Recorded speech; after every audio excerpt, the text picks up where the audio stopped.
March 5, 1945. Takanura Bay, Shikoku Island, Japan.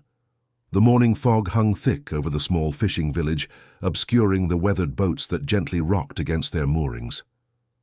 Atsuko Tanaka stood at the edge of her small garden, her calloused hands gripping a hoe as she stared out toward the grey horizon, wondering if today would be the day American planes would finally discover their remote corner of Japan.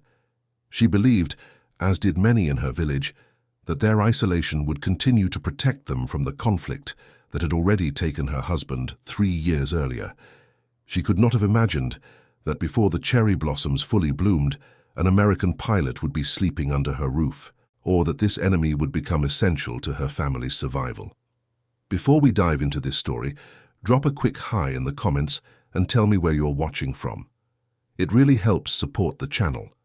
This is the tale of how the desperate pragmatism of war created an unlikely alliance between two people from opposite sides of the Pacific, transforming bitter enemies into a family, bound not by blood or nationality, but by the universal language of human compassion. Lieutenant James Harrison checked his fuel gauge for the 20th time in as many minutes. The needle hovered just above empty, a stark confirmation of the impossible situation facing the 24-year-old pilot from Nebraska. The date was March 5th, 1945, and Harrison was currently 500 miles off course in his damaged F-6F Hellcat. What had begun as a routine reconnaissance mission from the USS Essex had turned catastrophic when unexpected anti-aircraft fire from a small Japanese destroyer damaged his fuel line. "Essex Control, this is Sundog 3, Harrison called into his radio, his voice steady despite the circumstances. "Position approximately 120 degrees east, 33 degrees north, fuel critically low, requesting bearing and distance to nearest friendly territory." Only static answered him. He was too far away, his radio equipment unable to bridge the vast distance between his current position and the carrier group. The silence confirmed what Harrison already knew. He was completely alone. Lieutenant Colonel Howard Williams of the United States Army Air Forces had briefed Harrison's squadron just 2 weeks earlier about their survival options should they find themselves in Japanese territory. "Gentlemen, capture by Japanese forces is to be avoided at all costs," Williams had stated with grim authority. "Reports from the International Red Cross indicate that fewer than 20% of Allied prisoners in Japanese custody survived their first year of captivity." Harrison's navigation training told him he was somewhere near the Japanese home islands, possibly over Shikoku. The overcast sky prevented him from getting a visual confirmation, but as the clouds occasionally parted, he caught glimpses of mountainous terrain and small coastal settlements below. His aircraft had been trailing fuel vapor for the past hour. Now, with fewer than 15 minutes of flight time remaining, Harrison faced the inevitable. He would have to attempt an emergency landing in enemy territory. The Hellcat began to descend through the cloud cover, revealing a panoramic view of a rugged coastline dotted with fishing villages. Harrison scanned the terrain, looking for any suitable landing site. There were no airfields, no flat stretches of land large enough to safely put down his fighter. The sea was his only option. "At least the water landing training at Pensacola might pay off," Harrison muttered to himself, adjusting his harness and preparing for impact. He selected a sheltered bay where the water appeared calm. Dropping to just 200 feet above the surface, he reduced power, lowered his flaps, and began his approach. The Hellcat's engine sputtered once, twice, and then cut out completely as the last drops of fuel were consumed. The sudden silence was jarring. Now only the whistle of wind over the aircraft's fuselage accompanied Harrison as he glided toward the water. He kept the nose up, bleeding off speed, trying to make the landing as gentle as possible. At the last moment, he braced himself against the instrument panel. The impact was violent but controlled. The Hellcat's belly slapped against the water, sending up massive sprays as the aircraft skipped once, twice across the surface before settling. Cold seawater immediately began pouring into the cockpit. Harrison unstrapped himself and pushed against the canopy. For one terrifying moment, it refused to budge, but then it slid back. He climbed out onto the wing as his beloved aircraft began its final descent into the depths. With no time to waste, he inflated his life vest and slipped into the frigid March waters of the Pacific. The shore was perhaps a quarter mile away. Harrison began swimming, his flight suit becoming heavier with each stroke. The cold quickly sapped his strength, but the alternative, capture or drowning, drove him forward. After 20 minutes of grueling effort, his feet finally touched the rocky bottom of the bay. Exhausted, he dragged himself onto a small, secluded beach flanked by dense pine trees. He lay there for several minutes, catching his breath and assessing his situation. His survival kit remained attached to his harness. A compass, a small first aid pouch, a collapsible fishing kit, water purification tablets, and his service pistol with 2 magazines of ammunition. The Navy had trained him for survival, but not for extended evasion in the Japanese homeland. Meanwhile, in the small fishing village of Takanura, unusual activity disrupted the morning routine.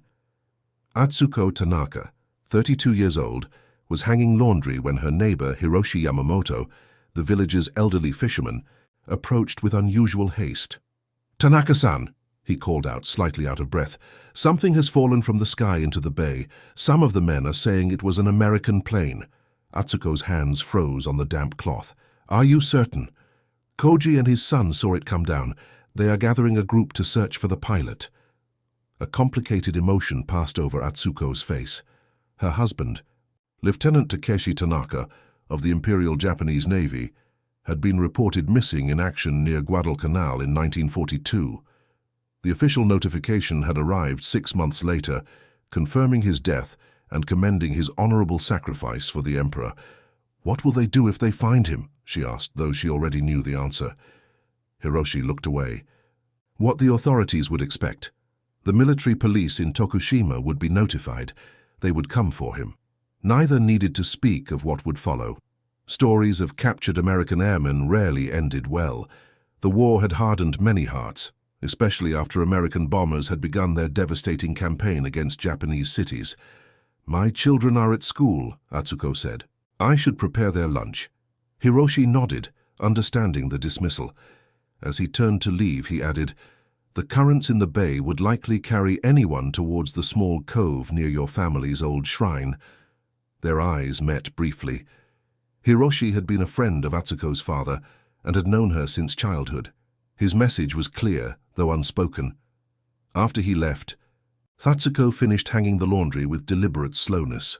Then, instead of returning to her small house, she walked toward the path that led up into the forested hills behind the village, toward her family's ancestral shrine and the small cove that few villagers visited. Harrison had managed to find shelter in a small grove of trees just above the beach. His training reminded him to create distance between himself and the crash site, but his waterlogged condition and the unfamiliar terrain slowed his progress. He needed to dry out, warm up, and develop a plan. The sound of movement through the underbrush froze him in place. Crouching behind a fallen log, he drew his pistol and waited. The footsteps were light and unhurried, not the heavy tread of military boots he feared. After a moment, a small figure emerged onto the path, a Japanese woman carrying a bamboo basket. Harrison remained perfectly still, hoping she would pass by without noticing him. But as she came closer, she suddenly stopped and looked directly at his hiding place. "I can see you, American," she said in accented but clear English. "You are leaving wet marks on the ground." Harrison tightened his grip on his pistol, but didn't raise it. The woman made no move to flee or call out.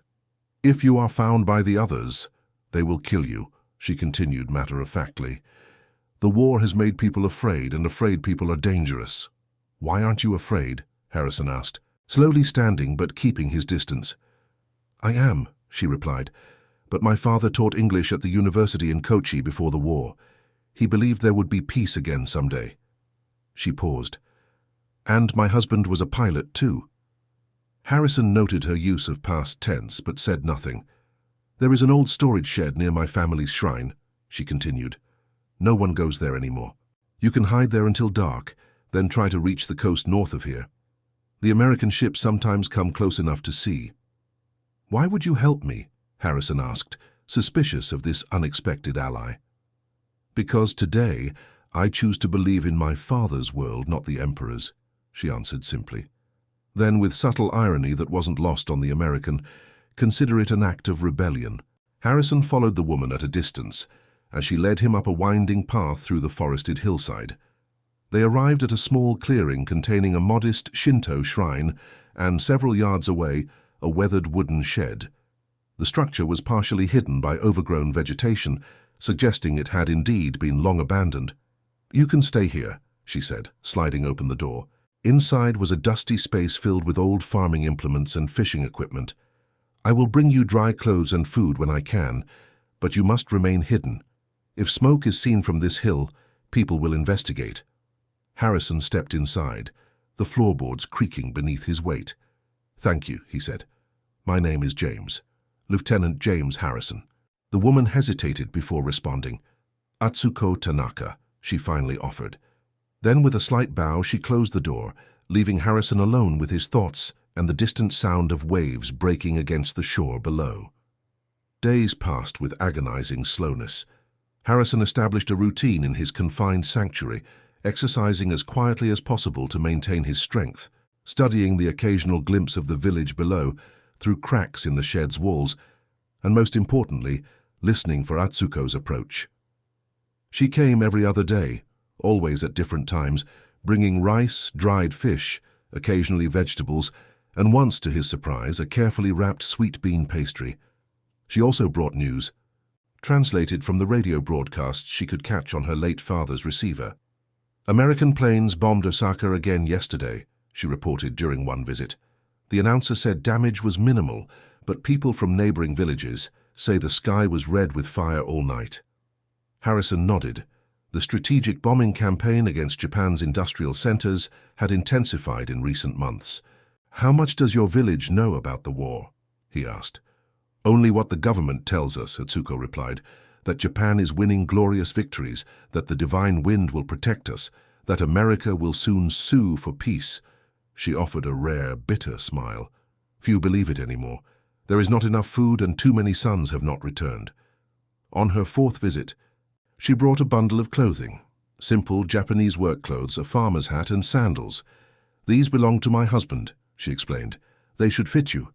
Harrison accepted them gratefully. "You mentioned he was a pilot. What happened to him?" Atsuko's face remained impassive, but her eyes revealed a depth of grief still unhealed. "His plane was shot down near a place called Guadalcanal. His commander wrote that he died with honor." She paused. "That is all I know." Harrison felt a peculiar connection in that moment.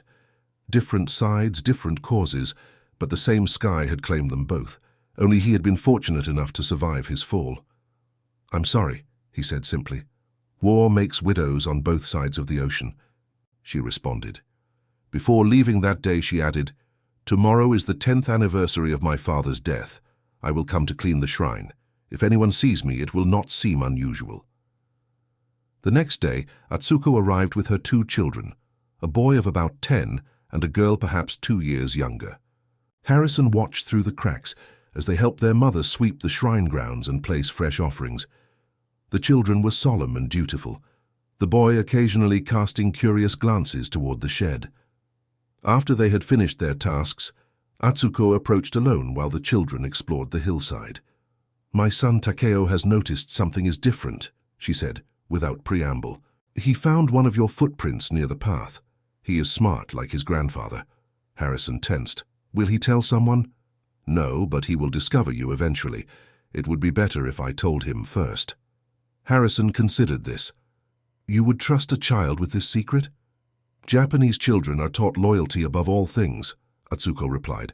"The question is where his loyalty lies, with the village or with his mother." She met Harrison's gaze directly. "I believe it is with me."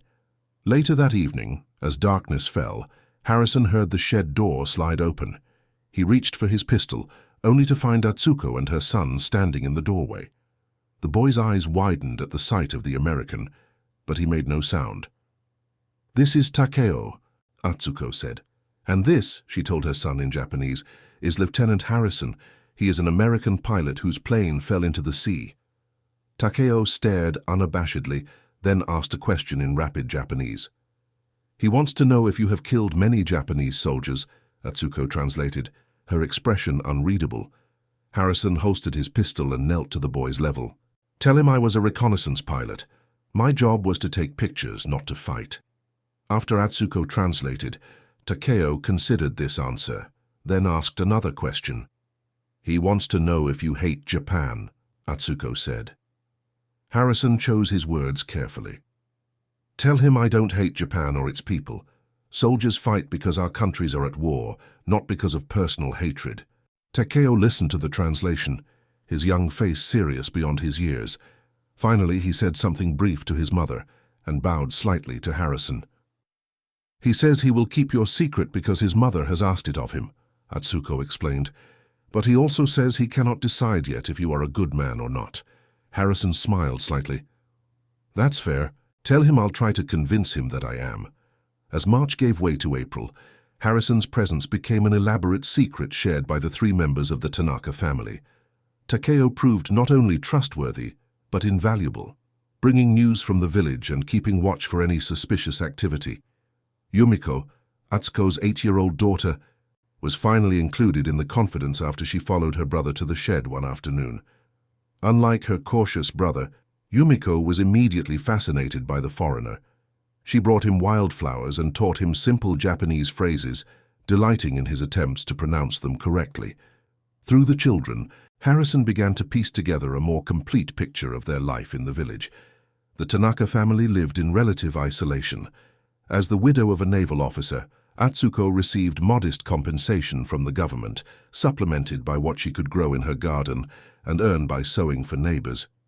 The villagers respected her but maintained a certain distance, partly out of deference to her loss, but also, Harrison suspected, because of her educated background and her father's known affinity for Western ideas before the war. One rainy afternoon, when the children were at school, Atsuko arrived at the shed more agitated than Harrison had ever seen her. "Military police were in the village this morning," she said without greeting. "They questioned Hiroshi-san about reports of an American plane crash last month." Harrison felt his stomach tighten. "Do they suspect anything?" "Hiroshi-san told them that villagers searched but found nothing, but they may return." She paced the small confines of the shed. "It is not safe for you here anymore." "I can leave tonight," Harrison offered. "Try to make it north as you suggested." Atsuko shook her head. "Patrols have increased along the coast, and you still look too foreign, even in Japanese clothes." She fell silent, clearly wrestling with some internal decision. Finally, she said, "There is another option. You could come to my house." Harrison stared at her in disbelief. "That would put you in even greater danger." "Perhaps, but we could create a story. My husband had a cousin in Hokkaido whom no one here has met. You could be him. Come south because his home was damaged in bombing raids." She looked at him appraisingly. "Your Japanese is still poor, but you could pretend to be partly Korean. My husband's mother was from Busan." "Atsuko-san," Harrison said, using the honorific he had learned from the children, "why would you take this risk if we're discovered?" "We are already committed," she interrupted, "and I have been thinking about this for many days." She met his eyes directly. "I need a father for my children, and you need shelter. We can help each other survive this war." The pragmatism of her proposal struck Harrison with unexpected force. There was no romance in her suggestion, no sentiment, only the clear-eyed calculation of a mother determined to protect her family, and a tacit acknowledgement that he, too, wished to live. "The children," he began. "Already care for you," she finished. "Takeo needs a man to guide him. Since his father died, he has carried too much responsibility. And Yumiko," here her voice softened slightly, "Yumiko simply wants someone to listen to her stories." Harrison considered the extraordinary proposition. To hide in plain sight, to pose as a family man in a Japanese coastal village, while American bombs fell on cities just beyond the mountains. The risk was enormous, but perhaps no greater than his current situation. And there was another factor, one he was reluctant to acknowledge even to himself. In these past weeks, he had come to care deeply for this small, resilient family. "If I am discovered," he said slowly, "they will kill me. But they will punish you as well, possibly the children too. You understand this?" Atsuko's face remained composed, but her hands trembled slightly. "I understand the consequences of treason in wartime, but I also know that this war will end, one way or another. My children deserve a chance to see that day." The next morning, before dawn, Harrison followed Atsuko down the hillside path toward the village. They moved silently through the grey light, Harrison keeping his head down beneath the wide-brimmed farmer's hat. The streets were empty as they approached a modest house set slightly apart from the others, surrounded by a small garden where spring vegetables were beginning to emerge from the soil. "The children left for school already," Atsuko explained as she slid open the door. "I told them you would be here when they return." Harrison stepped over the threshold, removing his sandals as he had seen the children do when visiting the shed. The interior was spare but immaculate. Tatami mats covered the floors, and simple screens divided the living space. A small shrine held a photograph of a handsome man in naval uniform, Takeshi Tanaka, the husband and father whose place Harrison would now occupy. "I've prepared a story for the neighbors," Atsuko said, setting water to boil for tea. "Your name is Kenji Tanaka. You were injured during a bombing in Sapporo, which explains why you sometimes appear confused or have difficulty speaking." She glanced at him.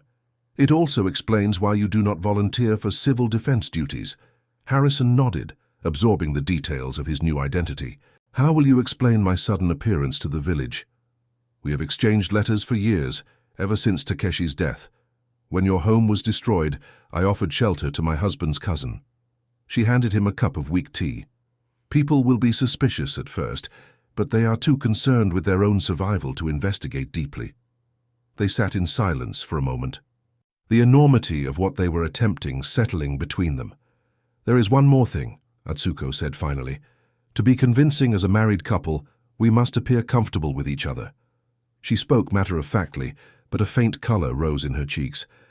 Japanese wives do not show affection publicly, but there is still a certain familiarity that would be expected.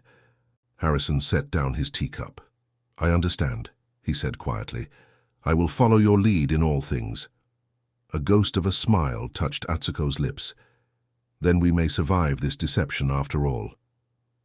The initial introduction to village life was tense, but uneventful.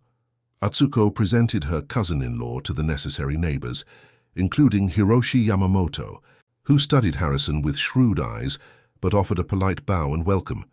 The village headman, Matsuda-san, asked several pointed questions about Hokkaido and Harrison's supposed background, which Atsuko deftly fielded by explaining that her cousin had suffered head trauma during the bombing. "His memories are confused and speaking causes him pain," she explained with perfect composure. "The doctor in Sapporo recommended quiet and family surroundings for recovery." The children adapted to the new arrangement with remarkable ease. Takeo, though still reserved, began to seek Harrison's help with practical tasks, repairing fishing nets, reinforcing the garden fence against deer, patching the roof before the summer rains. Yumiko was less restrained in her enthusiasm, proudly introducing Uncle Kenji to her small collection of dolls and teaching him children's songs in the privacy of their home. April became May, and with the warming weather came increased military activity in the region. More planes flew overhead, American bombers heading toward industrial targets, occasionally pursued by the few remaining Japanese fighters. Atsuko's radio brought increasingly grim news, though the official broadcasts remained stubbornly optimistic. "The Americans have taken Okinawa," she whispered one night after the children were asleep. They sat on the small veranda, speaking in low voices. "The announcement claims our forces inflicted heavy losses, but they acknowledge the island has fallen." Harrison nodded. The invasion of Okinawa had begun just as he was shot down. "That means they're preparing for the main islands next." Atsuko's face was illuminated by the half-moon above. "Will they bomb Shikoku, do you think?" "Probably not," Harrison answered truthfully. "There are no major military or industrial targets here. They'll focus on Honshu, Tokyo, Osaka, Kobe." She seemed to take comfort in this assessment. "The headman has ordered every household to prepare for invasion. Even the children are being trained with bamboo spears." Her voice held a note of quiet horror. Harrison reached out hesitantly, placing his hand over hers. In the weeks since he had moved into the Tanaka home, they had maintained a careful physical distance, performing the public appearance of family while preserving private boundaries. This was the first time he had initiated contact beyond what their village performances required. "I won't let anything happen to Takeo and Yumiko," he promised. "Or to you." Atsuko didn't withdraw her hand. After a moment, she turned it to clasp his. "When you first came, I helped you because it seemed right. Because I thought of my husband, alone in a foreign place." She paused. "But now I think perhaps it was also because I was lonely." Harrison felt something shift between them, a new honesty emerging from beneath the pragmatic arrangement that had defined their relationship. "I was prepared to die when my plane went down," he admitted. "Every mission we all are. But now," he struggled to articulate the transformation that had occurred, "now I find myself hoping more desperately to live than I ever did before." Their conversation was interrupted by the distant drone of aircraft. Both instinctively looked up, scanning the night sky. A formation of B-29 bombers passed high overhead, silvery in the moonlight, heading northeast toward Kobe or Osaka. "They fly so high," Atsuko murmured, her grip tightening on Harrison's hand. "Out of range of anti-aircraft fire," he explained. "They'll drop their bombs and return to the Marianas." They watched until the planes disappeared from sight, their engine noise fading to nothing. In the renewed silence, the call of night insects and the distant rhythm of the sea returned. "We should sleep," Atsuko said finally, withdrawing her hand. "Tomorrow is the community harvest for the war effort. We must both appear." The community harvest was a tense affair. Every household was required to contribute a portion of their crops to the increasingly desperate war effort. For many families, including the Tanakas, this meant sacrificing food they could ill afford to lose. Harrison kept his head down and followed Atsuko's lead, pulling radishes and spring onions from the communal garden while avoiding direct interaction with others. Most villagers had accepted his presence, if not warmly, then with the resigned tolerance that characterized much of Japanese society during these final difficult months of the war. It was Matsuda-san's son, Ichiro, recently returned from military service with an injured leg, who posed the greatest threat. Unlike the other villagers, Ichiro had traveled beyond Japan and had encountered Americans before, as enemies on the battlefield. "Tanaka-san," Ichiro called, approaching where Harrison was working. "Your cousin seems very dedicated to our village efforts." Atsuko straightened from her work, her face betraying nothing of her concern. "Kenji-san understands the importance of sacrifice in these times," she replied smoothly. Ichiro studied Harrison with unconcealed suspicion. "Strange that I never heard my friend Takeshi mention a cousin from Hokkaido." "They were not close as children," Atsuko explained. "It was only after my husband's death that Kenji-san and I began corresponding." Ichiro seemed unsatisfied. Switching to heavily accented English, he suddenly asked, "You speak Japanese very good, yes?" Harrison kept his expression neutral, though his heart raced. Carefully, in the broken Japanese he had been practicing, he responded, "Little, difficult after injury." He pointed to his head, mimicking the story of his bombing trauma. Ichiro's eyes narrowed, but before he could press further, his father called him away to help with the collection baskets. As he limped off, he cast a final, measuring look at Harrison.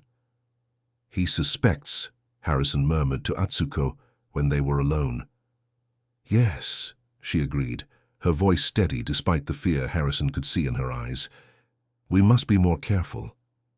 That evening, as Harrison helped Takeo repair a broken shutter, the boy suddenly asked, "Are you really my father's cousin?" Harrison's hands stilled on the wood. He looked at the 10-year-old's serious face and found he couldn't bring himself to continue the deception. "No," he said quietly, "but I care about your mother and you and Yumiko very much." Takeo nodded, seemingly unsurprised. "I know you're American," he said. "I heard you speaking English to yourself when you thought no one was listening." Harrison felt a chill. "Does Yumiko know?" "No. She believes what Mother told her." Takeo fitted a nail into place with precise movements. "If the village finds out, they will kill you." The matter-of-fact way the boy stated this terrible truth was perhaps the most disturbing aspect of the conversation. "Are you going to tell anyone?" Harrison asked directly. Takeo considered this question with the gravity of someone far older. "No," he finally said. "My father would want us to protect Mother, and—" He hesitated. Mother smiles sometimes now. Before you came, she never smiled. Relief washed over Harrison, followed by a surge of affection for this solemn, perceptive child who had endured so much. Thank you for trusting me, Takeo. I promise I'll do everything I can to keep all of you safe. The boy nodded once, then returned to his work. The moment of vulnerability passed. But something had changed between them, a new understanding that went beyond their careful pretense of family. As May progressed, food became increasingly scarce. The military requisitioned more and more of the local harvests, leaving families to subsist on ever smaller rations. Harrison secretly fished in the pre-dawn hours, bringing home small catches that Atsuko would stretch to feed the four of them. Yumiko grew visibly thinner, though she never complained of hunger. One humid evening, as cicadas droned in the trees surrounding their small house, a sharp knock at the door sent a bolt of fear through the household. Harrison quickly retreated to the back room as Atsuko went to answer. The visitor was Hiroshi Yamamoto, his weathered face grave. "Tanaka-san," he said with a formal bow, "I must speak with you and your cousin urgently." Atsuko hesitated, then called for Harrison to join them. When the three were seated, Hiroshi wasted no time. "Ichiro-san has been asking questions about your cousin," he said without preamble. "He has contacted the military police in Tokushima." Harrison felt the blood drain from his face. Beside him, Atsuko sat perfectly still, only the whitening of her knuckles as she gripped her teacup betraying her distress. "They will come tomorrow, or the next day," Hiroshi continued. "I thought you should know." "Why are you telling us this?" Harrison asked in his limited Japanese. The old fisherman's eyes were steady. "I knew Atsuko's father. He was a good man who believed people should be judged by their actions, not their birthplace." He paused. "And I have seen how you care for this family when many in our village would let a widow and her children starve." "What should we do?" Atsuko asked, her voice remarkably controlled. "You must leave tonight," Hiroshi said. "Take the children and go to the north coast. I have a cousin in a fishing village near Muroto who will help you." He reached into his sleeve and withdrew a worn map. "Follow this path through the mountains. Avoid the main roads." Harrison bowed deeply to the old man. "Thank you," he said with genuine emotion. "You risk much to help us." Hiroshi returned the bow. "War makes us forget our humanity. Sometimes we must remind ourselves." He rose to leave, adding, "I will tell others I saw lights at the old shrine tonight. It will draw attention away from the northern path." After he departed, Atsuko and Harrison looked at each other, the full weight of their situation hanging between them. "We should wake the children," Harrison said finally. Atsuko nodded, her composure finally cracking to reveal the fear beneath. "Yes, we have little time." The mountain path was treacherous in the darkness. Harrison led the small group, carrying Yumiko on his back when her steps faltered. Takeo followed close behind his mother, who had bundled their few essential belongings into a cloth sack. They had left most of their possessions behind, taking only food, a change of clothes for each of them, and the family photographs that Atsuko could not bear to abandon. The night was mercifully clear, moonlight filtering through the pine branches to illuminate their way. They moved as quietly as possible, freezing at every snap of twig or rustle in the underbrush. The children, understanding the gravity of their situation, maintained a disciplined silence that broke Harrison's heart. No child should have to flee in the night, he thought, feeling Yumiko's small arms tightening around his neck as they climbed higher. "How much farther?" Takeo whispered, after they had been walking for nearly 3 hours. Harrison consulted the crude map Hiroshi had drawn. "We'll reach the pass before dawn. Then it's downhill to the north coast." The boy nodded, his face serious in the silvery light. Unlike his sister, who had been told only that they were taking a special journey to visit relatives, Takeo understood they were running for their lives. "Will the Americans come soon?" he asked in a voice so low that only Harrison could hear. "Yes," Harrison answered truthfully, "but they won't bomb places like your village." "They're focusing on bigger cities." Takeo digested this. "If your people win, will you go back to America?" The question caught Harrison off guard. In the desperate focus on immediate survival, he had given little thought to what would happen after the war. Would he try to return to American lines? Would Atsuko and the children come with him? Was such a thing even possible? I don't know, he admitted. What would you want to happen? Takeo considered this with the same grave deliberation he brought to all important matters. I think my mother would be sad if you left, he said finally. Before Harrison could respond, Atsuko called softly from behind them. We should rest for a few minutes. Yumiko needs water. They stopped in a small clearing, and Harrison gently set Yumiko down on a fallen log. The little girl was half asleep, leaning against her mother as Atsuko helped her drink from their bamboo canteen. Harrison took the opportunity to study the map more carefully by moonlight. If we keep this pace, he told Atsuko, we should reach your friend's village by midday tomorrow. She nodded, her face drawn with exhaustion, but her eyes clear and determined. The children need proper rest. Is there anywhere safe we could stop for a few hours? Harrison scanned the map. Hiroshi marked a woodcutter's hut near the pass. We could reach it before dawn. The decision made, they continued their journey. The path grew steeper, and even Takeo began to tire. Harrison took turns carrying both children on the most difficult stretches, his muscles burning with the effort, but his resolve unwavering. These children had become as precious to him as if they were his own, their safety more important than any mission he had ever undertaken. The woodcutter's hut was little more than a crude shelter, 3 walls of stacked logs with a sloping roof and open front, but after hours of climbing, it seemed a luxury. They arranged their meager bedding in the darkest corner, and Atsuko quickly settled the exhausted children. Sleep for a few hours, Harrison told her. I'll keep watch.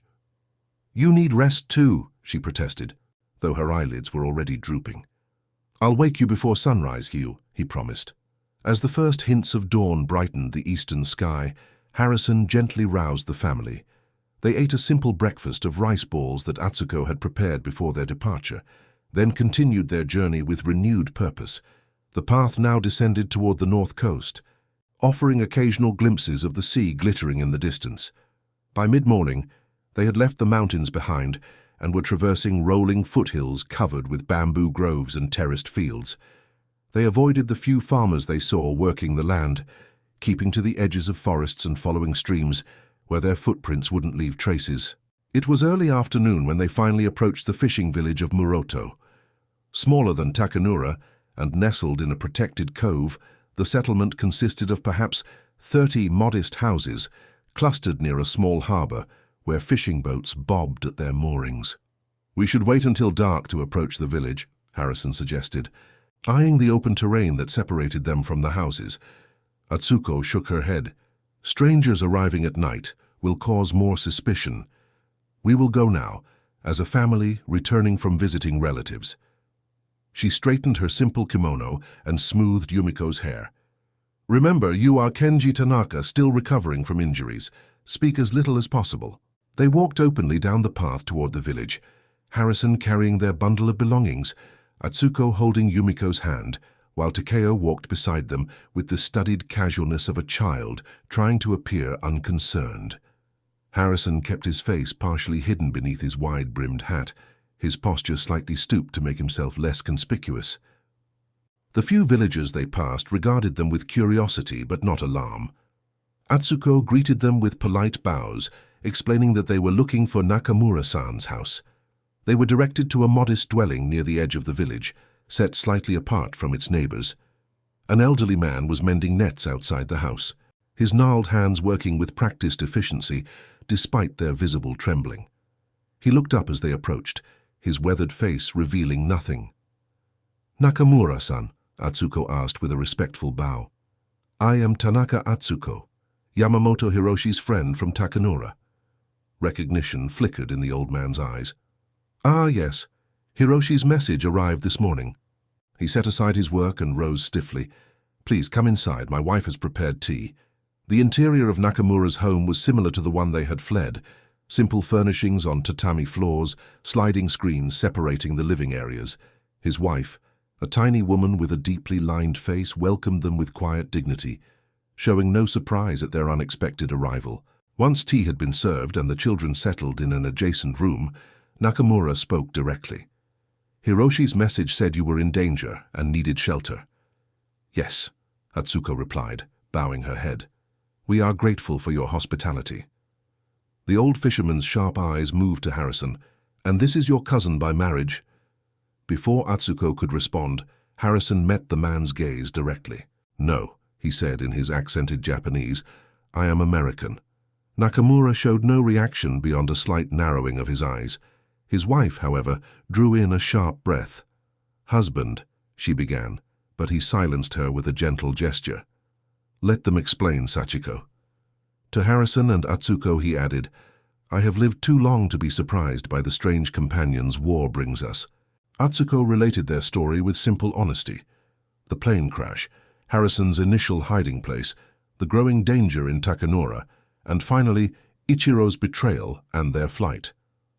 Throughout her account, Nakamura listened impassively, occasionally nodding but offering no comment.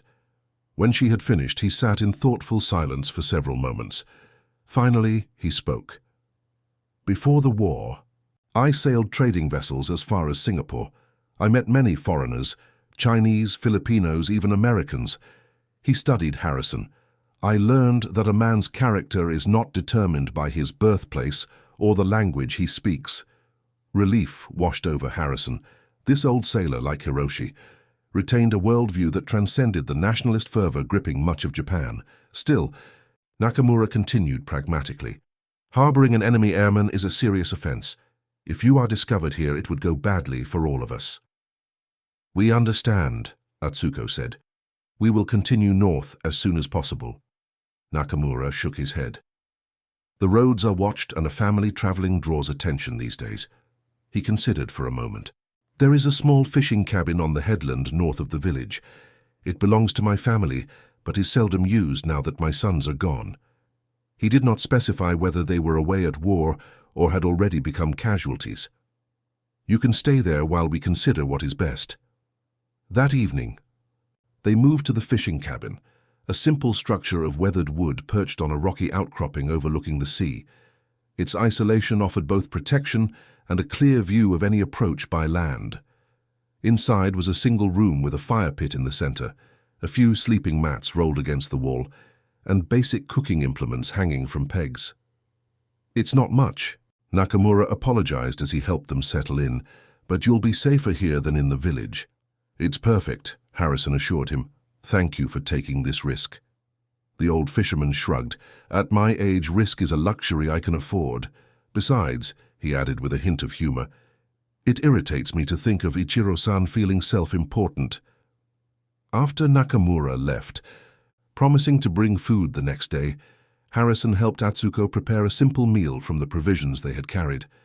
The children explored their new surroundings with cautious excitement, their resilience once again filling Harrison with admiration. As darkness fell, they gathered around the small fire pit. Yumiko, exhausted from the journey, quickly fell asleep on her mat. Takeo remained awake longer, asking Harrison quiet questions about America, what the houses looked like, whether children there liked to fish, if the stars were the same as in Japan. "Mostly the same," Harrison told him, "but we have different names for them. In America, that group there is called the Big Dipper. We call it the North Ladle," Takeo replied. "Mother says it points to the North Star, which always shows the way home." After the boy finally drifted off, Harrison joined Atsuko outside. She stood at the edge of the rocky promontory, looking out over the moonlit sea. The breeze carried the salt scent of the ocean, mingled with the distant fragrance of pine forests. "Do you think we're safe here?" she asked, without turning. Harrison considered the question honestly. "For now, but eventually we'll need to make decisions about what comes next." She nodded, still gazing out at the horizon where water met sky. "The war cannot last much longer, can it?" "No," he agreed. "Japan's cities are being destroyed one by one. There are rumors of a new kind of bomb being developed. And without fuel or raw materials, your military can't continue fighting. Then Japan will lose," she said, not as a question but as an acceptance of reality. "Yes, but what comes after might be better than what came before." Atsuko turned to face him then, her features half illuminated by moonlight, half in shadow. "And what comes after for us? For you and me and the children?" It was the question that had been building between them for weeks. the future they had both avoided discussing while focusing on daily survival. "I don't know," Harrison admitted. "When the war ends, I'll need to report to American authorities, but—" He hesitated, then committed himself to the truth. "I don't want to leave you and the children. These past months, being part of your family, even as a pretense, it's become real to me." Atsuko's eyes shimmered with unshed tears. "It has become real to me too," she whispered. "I did not expect this when I found you on the beach. I thought only of what was practical, what would help us all survive. I did not expect—" she faltered. Harrison took a step closer, close enough to see the rapid pulse at the base of her throat. "What didn't you expect?" "To find myself caring for the enemy," she finished, her voice barely audible above the sound of waves breaking against the rocks below. Harrison reached out slowly, giving her time to withdraw if she wished. When she remained still, he gently touched her face, his calloused pilot's hand rough against her smooth skin. "I'm not your enemy, Atsuko. I never was." "No," she agreed, leaning almost imperceptibly into his touch. "You are something much more dangerous." They stood in silence for a long moment, the significance of their exchange hanging in the air between them. Finally, Harrison dropped his hand and stepped back, respecting the boundaries that still existed despite their growing feelings. "We should rest," he said. "Tomorrow we'll need to discuss options with Nakamura-san." Atsuko nodded, composure returning to her features. "Yes, the children will need us to be clear-headed." Days at the fishing cabin settled into a cautious routine. Nakamura visited every other morning, bringing food and news from the village and beyond. The news was increasingly grim for Japan. American bombers now operated almost unopposed over the major cities. The Imperial Navy had been decimated, and rumors spread of terrible new weapons being developed by American scientists. "There's talk of an invasion," Nakamura reported one misty morning in early June. "The military is ordering coastal villages to prepare defenses." "When?" Harrison asked, immediately thinking of the children. "Summer, perhaps autumn," the old fisherman replied. "But first, they say, will come more bombing. Different bombing." He looked troubled as he added, "There are fewer supply ships reaching the home islands each week. Rice is becoming scarce even for the military."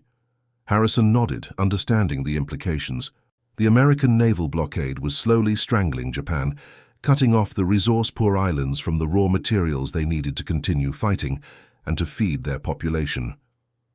"Have there been any inquiries about us in the village?" Atsuko asked. Nakamura shook his head. "Not yet, but military police visited Takanura again 2 days ago. They questioned all the households." This sobering news reinforced the precariousness of their situation. Though relatively safe in their isolated cabin, they could not remain indefinitely. Sooner or later, the net would tighten. As Nakamura prepared to leave, he hesitated, then reached inside his jacket and withdrew a folded piece of paper. "My youngest son was a radio operator before he was taken prisoner in the Philippines," he said quietly. "He taught me something of American military codes." Harrison looked at him questioningly. "There are American submarines patrolling these waters," the old man continued.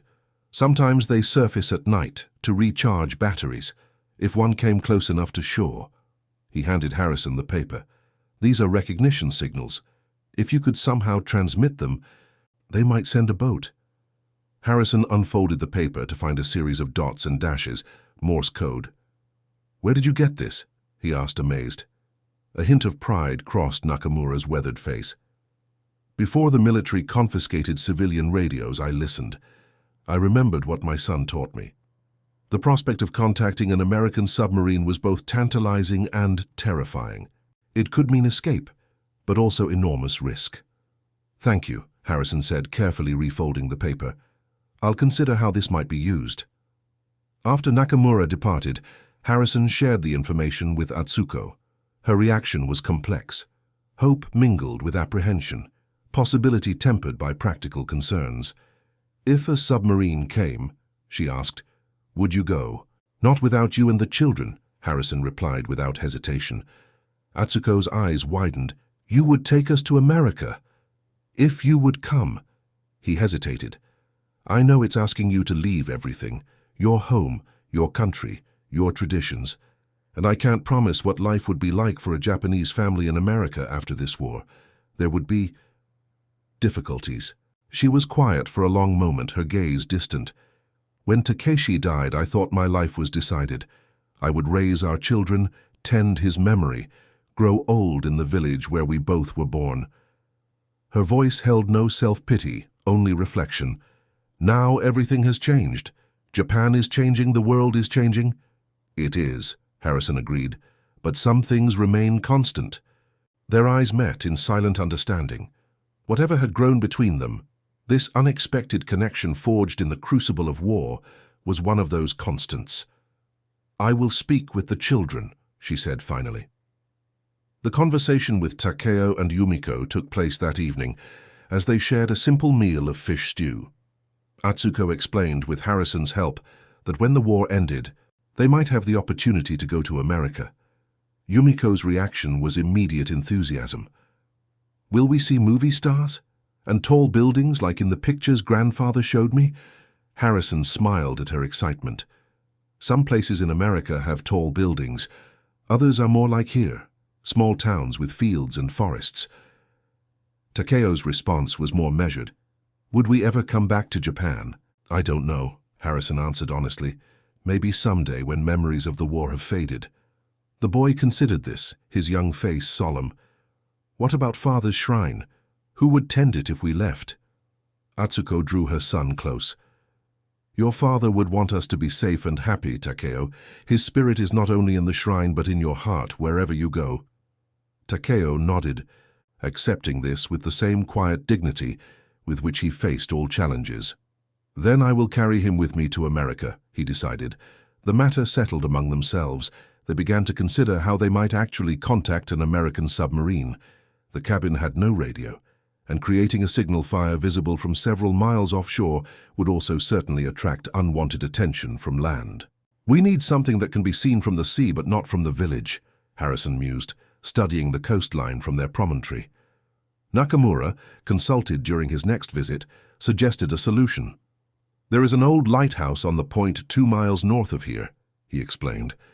It has not been used since before the war because the glass was damaged in a storm, but the mechanism still works. The military doesn't guard it, Harrison asked, surprised. They did initially, but with so many men called to fight, they could not spare soldiers for an inoperative lighthouse. Now they check only occasionally. A plan began to take shape. They would repair the lighthouse enough to send a signal out to sea, but only on moonless nights, when it would not be visible from the village. Nakamura would provide materials to fix the broken glass panels, and Harrison would use his pilot's knowledge of Morse code to transmit the recognition signals. Throughout late June and early July, they worked on the preparations. Takeo, proving himself remarkably adept with tools, helped Harrison repair the lighthouse mechanism. Atsuko sewed dark cloth panels that could be quickly placed over the seaward-facing glass to create the dots and dashes of Morse code. Yumiko, though too young to understand the technical aspects, became their lookout, her sharp eyes keeping watch for any approach along the coastal path. The news Nakamura brought grew increasingly dire. Rice rations had been cut again, and even fishing boats were now strictly limited in their movements. American planes dropped leaflets warning of coming attacks on major cities, naming the targets in advance, a psychological tactic that undermined Japanese morale as the government proved powerless to stop the predicted destruction. There are rumors, Nakamura said one day in mid-July, his voice lower than usual, of a new weapon, something terrible being prepared. Harrison knew what this likely meant. The Manhattan Project, whispered about even among pilots, was rumored to be nearing completion. If such a weapon were used against Japan, we need to be ready sooner rather than later, he told Atsuko that night. The war is entering its final phase. On July 20th, conditions were perfect. No moon, clear weather, and confirmation from Nakamura that the weekly military patrol had checked the lighthouse area just the day before, meaning another inspection was unlikely for several days. They set out after dark, the four of them moving silently along the coastal path. Harrison carried the tools and lamp oil they would need, while Atsuko brought food and water in case they needed to wait through the night. The children, understanding the importance of silence, followed like shadows. The lighthouse stood on a rocky outcropping, its white tower ghostly in the starlight. Once inside, Harrison worked quickly to ready the lamp while Atsuko positioned the cloth panels for signaling. Takeo stationed himself at the ground floor window, keeping watch, while Yumiko stayed close to her mother, unusually subdued by the tension she sensed in the adults. When all was prepared, they lit the lamp. Its beam, focused by the repaired Fresnel lens, shot out across the dark water like a spear of light. Harrison began the signaling sequence, covering and uncovering the seaward-facing panels to create the dots and dashes of the recognition code Nakamura had provided. They transmitted for 20 minutes, then doused the lamp to avoid detection from land. Then they waited, all eyes scanning the moonless sea for any response. An hour passed, then another. Yumiko fell asleep against her mother's shoulder, while Takeo maintained his vigilant watch, showing no sign of fatigue despite the late hour. "Perhaps no submarines are in the area tonight," Atsuko suggested quietly as midnight approached. Harrison nodded, trying to hide his disappointment. "We'll try again when conditions are right." They were preparing to leave when Takeo suddenly stiffened. "Something on the water," he whispered urgently. Harrison moved swiftly to the window, straining his eyes to see what the boy had spotted. At first there was nothing but the black expanse of sea meeting sky. Then he caught it, a darker shape moving against the darkness, and the faintest phosphorescent trail in the water. "A boat," he breathed, "coming toward shore." They watched in tense silence as the small craft approached. It moved with deliberate stealth, no lights, the oars occasionally catching starlight as they dipped into the water. "American," Atsuko whispered. "Let's find out." Harrison moved to the lighthouse door, then hesitated. If he was wrong, if this was a Japanese patrol, he would be leading them all into danger. But the boat's approach, timed so precisely after their signal, could not be coincidence. He made his decision. "Wait here," he told the others. "I'll go down to the shore alone. If anything happens, take the children and run back to the cabin." Atsuko caught his arm. "We stay together," she said firmly. "All of us." The determination in her eyes brooked no argument. Harrison nodded, then turned to the children. "Stay close and be absolutely silent," he instructed.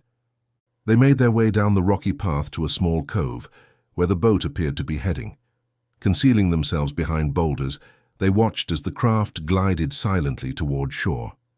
As it came closer, Harrison could make out two figures, their features indistinct in the darkness. When the boat was perhaps 20 yards from shore, a voice called softly across the water. "Nebraska." It was the challenge code Nakamura had included in his notes. Harrison's heart leaped. "Cornhusker," he responded, using the countersign. Relief washed through him as he heard the reply, "U.S. Navy, coming ashore." The boat slid onto the pebbled beach, and two men in dark clothing jumped out. One held a pistol at the ready, scanning the shoreline with professional wariness. The other approached Harrison directly. "Lieutenant Harrison, USS Essex?" he asked in a low voice. "Yes," Harrison confirmed, hardly believing this moment had finally arrived. "Lieutenant Commander Phillips, USS Barb," the naval officer introduced himself. "We've been looking for you for quite some time, Lieutenant." His eyes moved to Atsuko and the children. "And I see you found some friends." "My family," Harrison corrected without hesitation. "They've kept me alive and hidden for months. They're coming with me." Phillips raised an eyebrow but didn't argue. "The submarine's waiting offshore. We need to move quickly." "How did you find us?" Harrison asked as they helped load the small boat. Submarine picket line intercepted a message from Tokushima to Tokyo about an American pilot, possibly hiding in a coastal village. Command ordered all boats in this sector to watch for signals from shore. Phillips smiled slightly. "Your lighthouse trick wasn't in the manual, but it worked." The journey to the submarine was tense but uneventful. Yumiko, initially frightened by the strange men and unfamiliar boat, clung to Harrison, while Takeo maintained his protective position beside his mother. Atsuko herself sat perfectly straight, her face composed, despite what must have been a storm of emotions as she watched the shore of her homeland recede into darkness. The USS Barb was waiting as promised, a dark shadow on the water, with only minimal lights showing. The submarine crew, though clearly surprised by the Japanese woman and children, helped them aboard with professional efficiency. As they descended into the cramped interior of the vessel, Harrison kept his arm protectively around Atsuko's shoulders. "This is just the beginning," he whispered to her. "I promise you won't regret this." The submarine slipped beneath the waves before dawn, carrying them away from Japan and toward an uncertain future. For 3 days they traveled underwater, surfacing only at night. The crew, initially wary of their Japanese passengers, gradually warmed to them, especially to Yumiko, who charmed everyone with her earnest attempts to learn English phrases. Takeo spent hours in the control room, fascinated by the submarine's instruments and navigation systems. The officers, impressed by his quick intelligence, allowed him to observe their procedures, explaining how the vessel operated in terms the boy could understand. Atsuko maintained her dignity throughout, adapting to the cramped conditions and strange food with quiet grace. At night, in the tiny compartment they had been assigned, she and Harrison spoke in whispers of what might await them. "Will your family accept us?" she asked one night, her voice betraying rare uncertainty. "They will love you," Harrison assured her, though privately he acknowledged the challenges they would face. America in 1945 was not prepared for Japanese war brides, especially one with children. But he was determined to overcome whatever obstacles arose. On August 6th, the submarine surfaced to receive a radio transmission. The message that came through changed the course of history. An American plane had dropped a new type of bomb on Hiroshima, destroying the entire city in a single blast. "What kind of weapon could do such a thing?" Atsuko asked, her face pale as the news was relayed to them. Harrison had heard rumors of the Manhattan Project, but had never imagined its true destructive potential. "I don't know," he admitted, "but it means the war will end soon." 3 days later, a second bomb fell on Nagasaki. On August 15th, Emperor Hirohito delivered an unprecedented radio address to the Japanese people, announcing Japan's surrender. The war was over. The USS Barb surfaced permanently then, making for Pearl Harbor at full speed. They arrived to find a naval base erupting in celebration, ships sounding their horns, sailors embracing on the docks. As they disembarked, an officer was waiting to debrief Harrison. He stared in undisguised surprise at Atsuko and the children. "Lieutenant Harrison," he began formally, "we'll need a full report on your time behind enemy lines and—" He glanced uncertainly at the Japanese family, an explanation of these circumstances. Harrison drew himself to attention. "Yes, sir, but first, I'd like to request permission to marry this woman before any debriefing begins." The officer blinked in astonishment. "Marry? Lieutenant, there are procedures." "Regulations regarding enemy aliens." "With all due respect, sir," Harrison interrupted, "this woman saved my life at great personal risk. Her children accepted me as their father. They gave up everything to come to America." His voice softened as he looked at Atsuko. "And I love her." It was the first time he had said the words aloud. Atsuko's eyes widened, then filled with tears as she responded quietly in Japanese, words Harrison had come to understand over their months together. "And I love you." The bureaucratic challenges that followed were considerable. Military authorities were reluctant to allow a Japanese national, technically still an enemy until the formal peace treaty, to marry an American officer. Immigration officials questioned the legitimacy of bringing the family to the United States. But Harrison proved as tenacious in peacetime as he had been resourceful in war. He enlisted the help of his commanding officers, wrote to his congressman, and finally secured permission for a military chaplain to perform a simple ceremony on September 30th, 1945. Atsuko wore a borrowed white dress, Takeo stood proudly as best man, and Yumiko scattered flower petals with solemn concentration. The handful of witnesses, mostly officers from Harrison's squadron who had survived the war, watched with varying degrees of approval and skepticism as vows were exchanged in 2 languages. "I never imagined," Atsuko whispered as they shared their first dance at the modest reception that followed, "that the enemy who fell from the sky would become my second chance at happiness." Harrison held her close, still marveling at the improbable journey that had brought them together. "When I crashed into your bay, I thought my life was ending," he replied. "Instead, it was just beginning." In October, they boarded a transport ship bound for San Francisco. Standing on the deck as Hawaii receded behind them, Harrison put his arm around Atsuko's shoulders while the children pressed against the railing, excited by the prospect of America. "Are you afraid?" he asked her quietly. Atsuko considered the question, her gaze steady on the horizon ahead. "Yes," she admitted. "But I was also afraid when I found you on the beach." A small smile touched her lips. "Fear means we are still alive, still capable of feeling. It is not always a bad thing." Harrison nodded, understanding completely. They would face challenges in America: prejudice, cultural adjustments, legal hurdles. The post-war world was being reshaped day by day, its boundaries and alliances shifting like sand. But they had survived the crucible of war. They would weather the uncertainties of peace. "We'll build something good," he promised, watching Takeo point out a distant ship to his sister.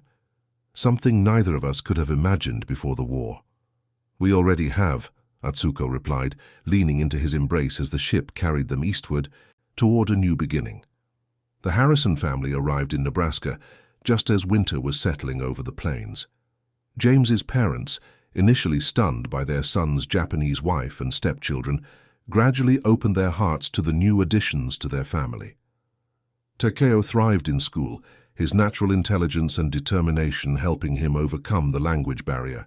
Yumiko charmed her new grandparents completely, her cheerful adaptability making her a favorite in the small farming community.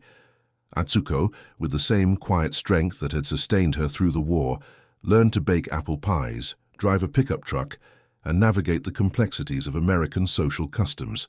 In the evenings, she taught her new family Japanese folk songs and the art of origami, creating a home that honored both their heritages. James returned to college on the GI Bill, eventually becoming an engineer. Years later, when diplomatic relations between the United States and Japan were normalized, he and Atsuko took their children, now 4, with the addition of twin boys born in 1947, to visit Takanura. They found Hiroshi Yamamoto still mending nets by the harbor, his weathered face breaking into a wide smile at the sight of the family he had helped save. The Tanaka family shrine had been tended in their absence by neighbors who remembered Atsuko's kindness. Together, the family cleaned the shrine and offered prayers, Takeo performing the rituals his mother had taught him years before in a language he now had to concentrate to recall. "Do you ever regret it?" James asked as they stood on the beach where he had dragged himself ashore that fateful day in 1945. Atsuko looked at their children, playing by the water's edge, American in many ways, yet carrying in their features and spirits the heritage of two nations once locked in bitter conflict. "Never," she said simply. "What began as survival became destiny." The Pacific stretched before them, no longer a battlefield, but a bridge between two worlds that they in their own small way had helped to reconcile. And that concludes our story. If you made it this far, please share your thoughts in the comments. What part of this historical account surprised you most? Don't forget to subscribe for more untold stories from World War II and check out the video on screen for another incredible tale from history. Until next time.